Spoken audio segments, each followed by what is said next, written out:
Hai semuanya, saya Hilman dari sekolahcoding.com. Kali ini kita akan belajar CSS atau Cascading Style Sheets. Kita menggunakan CSS untuk menghias websitenya. Jadi untuk yang udah belajar HTML sebelumnya, yaitu membuat strukturnya, kali ini kita bisa menghias struktur ini dengan CSS. Akan sangat menarik belajar CSS karena dengan itu tampilannya nggak akan lagi membosankan. Dan untuk belajar ini kita akan menggunakan file HTML yang udah kita buat sebelumnya. Tentu buat teman-teman yang belum belajar HTML, sangat-sangat disarankan untuk belajar HTML terlebih dahulu sebelum belajar CSS ini. Nanti hasil akhir yang akan kita buat bukan website tercantik di dunia karena poinnya bukan untuk menghias websitenya menjadi satu konsep utuh, tapi sekedar mengenal properti-properti atau apa aja yang bisa kita lakuin di CSS. Belajar apa aja belum berarti bisa make semuanya di satu website. Jadi poinnya kali ini sekali lagi hanya untuk mengenal properti-properti yang ada di CSS. Nanti struktur HTML-nya yang tadinya hanya hitam putih sesuai urutannya akan kita hancurkan seperti ini. Kita akan belajar padding, belajar margin, belajar memberi warna, belajar ngasih background. Begitu juga dengan halaman-halaman lainnya akan kita hancurkan juga. Tapi tenang, sekali lagi, poinnya bukan pemilihan warnanya, bukan pemilihan posisinya, tapi mengenal struktur CSS agar nanti teman-teman bisa dengan mudah menghias website yang teman-teman punya. Tunggu apa lagi? Selamat belajar. Silahkan dibuka folder yang sudah disediakan. Kali ini kita akan bermain sedikit di file index.html. Dan lebih detail lagi kita akan belajar gimana cara menghubungkan file HTML kita dengan file CSS-nya. Untuk menggunakan CSS sendiri ada 3 cara. Saya akan tuliskan di sini. Yang pertama adalah inline, di mana kita akan menuliskan kode CSS langsung pada tag HTML-nya. Dan yang kedua adalah internal. Internal kita akan menuliskan kode CSS tidak pada tag HTML, tapi masih pada file HTML. Jadi misalnya kita mau style index HTML, kita akan menulis CSS-nya di dalam file ini sendiri. Dan yang ketiga yang umum digunakan yaitu eksternal, atau kita akan membuat file CSS sendiri. Kalau ini di dalam file HTML yang sama, kalau yang ketiga dia akan berada pada file CSS sendiri. Langsung aja saya akan berikan beberapa contoh CSS, tapi tenang aja kita belum belajar CSS-nya di sini, baru belajar gimana cara make CSS. Kita akan mulai dari yang inline, langsung pada tag HTML. Misalnya saya ingin mengubah teks home ini yang tadinya warna biru, kita ubah menjadi warna merah. Cara menggunakan CSS inline adalah menggunakan kata style. Sama seperti atribut biasa, dia akan butuh sama dengan dan 2 tanda kutip. Di antara tanda kutip ini kita akan menuliskan propertinya, yaitu warnanya mau kita ubah dengan kata color, lalu nilainya kita akan mengubahnya menjadi red. Saya refresh, teman-teman akan lihat home sekarang berubah menjadi warna merah. Itu yang bagian inline. Kita akan pindah ke bagian 2, yaitu bagian internal. Untuk menulis internal, kita ke bagian head, lalu menggunakan tag style. Kita harus menutupnya juga, sama seperti tag HTML biasa. Anggap kita ingin mengubah bagian H1 ini. Caranya menggunakan H1, lalu tanda kurung kurawal seperti ini. Kita akan mengubah warnanya menjadi warna kuning. Teman-teman lihat, sekarang warna H1 sudah sulit dilihat karena sudah berubah menjadi warna kuning. Kita tes satu lagi, yaitu bagian eksternal. Untuk eksternal kita akan membuat file baru di sini, new file. Kita beri nama style.css. Namanya bebas, teman-teman mau ngasih nama apa, yang penting formatnya .css. Sudah ada style CSS-nya, sekarang kita akan menghubungkannya. Cara menghubungkan file eksternal, masih di dalam tag head kita akan menggunakan tag link seperti ini. Di dalam tag link ada 2 atribut. Atribut pertama adalah rel dengan nilainya style sheet. Lalu yang kedua adalah href atau href, yaitu source-nya atau sumber CSS yang akan kita gunakan. Yang akan kita gunakan adalah style CSS. Berarti di bagian style CSS-nya, sekarang kita udah bisa nulis apa aja yang kita mau. Misalnya bagian H2, saya mau ngubah warnanya menjadi warna biru. Teman-teman akan lihat bagian kedua sekarang atau H2-nya menjadi warna biru. Saya rangkum sedikit, kita belajar 3 cara menghubungkan. Tenang aja kalau bingung, normalnya kita hanya milih satu sebenarnya, tapi bagus kalau teman-teman tahu semuanya. Yang pertama adalah inline. Inline kita langsung ngasih stylenya di tag HTML-nya seperti ini. Lalu bagian kedua yaitu internal. Internal kita nulis CSS-nya di dalam file HTML-nya sendiri. Dan yang ketiga adalah eksternal. Kita menghubungkan file CSS-nya dengan file CSS yang ada di luar filenya sendiri. Itu dia, semoga jelas. Sampai jumpa di video berikutnya. Sekarang kita akan belajar struktur dasar CSS. Sama seperti sebelumnya, teman-teman akan lihat cara-cara menggunakan CSS, tapi tenang aja, kita belum belajar detail sampai ke sana. Kita baru akan melihat struktur dasar dari CSS sendiri. Untuk itu kita hanya perlu bagian eksternal aja, kita hapus dulu yang udah kita pelajarin. Untuk internal dan juga inline-nya, kita akan fokus agar lebih rapi ke bagian style.css ini. Teman-teman udah ngelihat di sini, saya udah nulis 3 baris sesuatu di sini.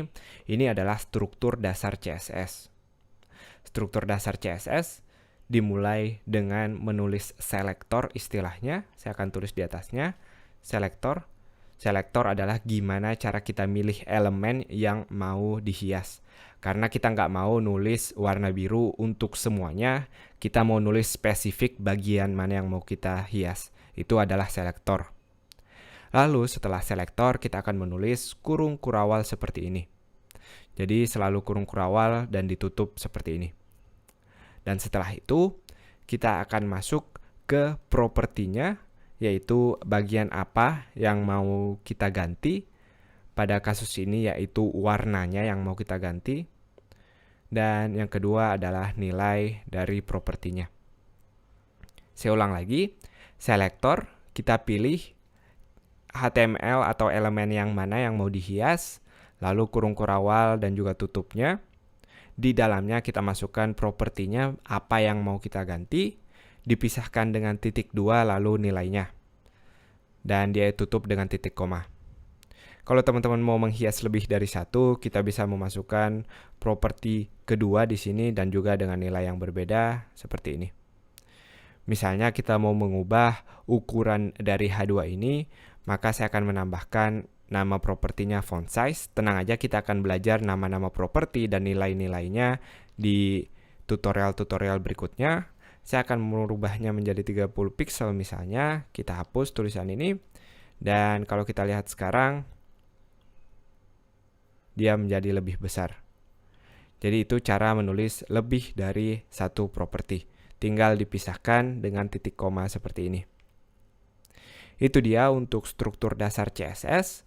Nanti kalau CSS kita udah lebih banyak lagi, tinggal kita pisah seperti ini. Misalnya kita mau style bagian H1, kita mau warnanya menjadi merah sekarang.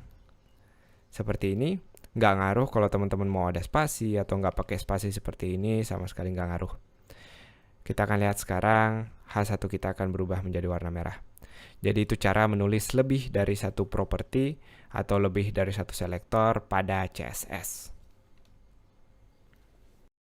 Di video sebelumnya kita udah belajar tentang struktur dasar CSS, di mana untuk memilih satu elemen kita butuh yang namanya selektor. Selektor sendiri tidak terbatas pada tag HTML. Yang teman-teman lihat di sini adalah tag HTML-nya. Kita milih langsung H1, kita milih langsung H2. Pertanyaannya, gimana kalau kita punya lebih dari satu tag? Misalnya kita mau style bagian div, kita punya lebih satu dari div. Misalnya kita mau tag bagian A, kita punya lebih dari satu tag A. Untuk itu kita akan belajar 2 atribut sekarang. Atribut pertama namanya ID dan atribut kedua namanya class. Ini adalah atribut pada HTML di mana kita kayak ngasih nama ke elemen HTML kita. Jadi masing-masing elemen HTML kita nanti yang mau kita style khusus akan punya nama sendiri. Makanya nanti kita nggak ada tabrakan. Jadi kalau kita mau style tag A hanya bagian home aja, kita nggak akan tabrakan untuk menghias bagian member dan juga bagian kontak di sini. Sekali lagi, untuk itu kita akan menggunakan dua atribut, yaitu atribut ID dan juga atribut class. Langsung kita mulai. Perbedaannya sendiri, atribut ID biasanya kita gunakan untuk spesifik kalau kita cuma punya satu elemen aja.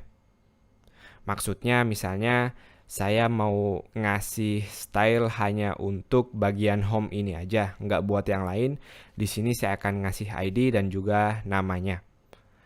Tapi kalau kita mau ngasih ke beberapa stylenya langsung sama, misalnya saya mau ngasih semua warna menu ini warna merah, maka di sini saya akan pakai class. Sekali lagi, ID kalau cuma satu, class kalau mau banyak. Jadi saya mau ngasih nama misalnya ini adalah menu, maka saya akan memberikan kelasnya, semua nama kelasnya adalah menu. Jadi class digunakan untuk beberapa. Cara milihnya sendiri, nggak seperti tag di mana kita nulis langsung. Di sini kita nggak nulis langsung menu seperti ini, tapi kita butuh tanda titik untuk kelas. Jadi untuk memilih kelas, kita butuh titik lalu namanya. Kita akan buktikan apakah sudah terpilih dengan memberikan warna merah. Dan kita lihat perubahan menu kita sekarang sudah punya warna merah, artinya berhasil. Itu dia untuk memilih kelas pada CSS. Kita akan lanjut ke bagian kedua, yaitu ID. Misalnya, saya akan memberikan background untuk pembungkus dari menu ini. Saya akan memberikan ID di sini, yaitu ID menu web. Sekali lagi, ID hanya kita gunakan kalau cuma satu, seperti ini. Div ID saya yang menu web cuma ini aja. Saya nggak ngasih ID menu web untuk bagian kedua dan seterusnya. Untuk memilih ID, kalau kelas tadi kita menggunakan tanda titik, ID sekarang kita menggunakan tanda pagar, lalu diikuti dengan namanya. Saya akan memberikan warna dasarnya dengan properti background. Tenang aja, kita akan belajar semua propertinya di video-video berikutnya. Saya akan kasih warna dasar kuning agar terlihat. Dan kita akan lihat sekarang div kita sudah punya warna kuning di sini. Itu dia tadi cara memilih atau cara menggunakan selektor pada CSS. Ada 3 cara untuk sekarang yang udah kita pelajarin, yaitu memilih tag-nya langsung. Tidak perlu embel-embel apa-apa, langsung mengambil namanya. Tapi ingat, kalau kita ngambil tag-nya langsung, dia akan kena efeknya ke semua dengan tag yang sama. Artinya kalau saya men-style A, semua yang ada bagian A akan kena style yang sama. Kalau saya bikin warna biru, maka semuanya warna biru. Tapi tentu kita mau stylenya lebih spesifik lagi. Untuk itu kita kenal 2 atribut sekarang. Yang pertama atribut ID, kalau mau spesifik hanya untuk satu aja. Dan atribut class kalau untuk beberapa. Itu dia, semoga jelas. Sampai jumpa di video berikutnya.